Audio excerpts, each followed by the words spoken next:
You ask Tiger to calculate. This deals with long multiplication.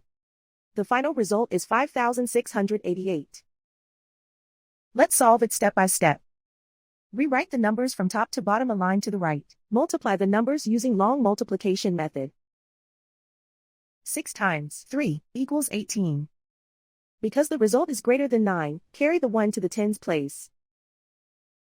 1 plus 9 times 3 equals 28. Because the result is greater than 9, carry the 2 to the hundreds place. 2 plus 8 times 3 equals 26. Because the result is greater than 9, carry the 2 to the thousands place. 2 plus 1 times 3 equals 5. And so the final result is 5,688.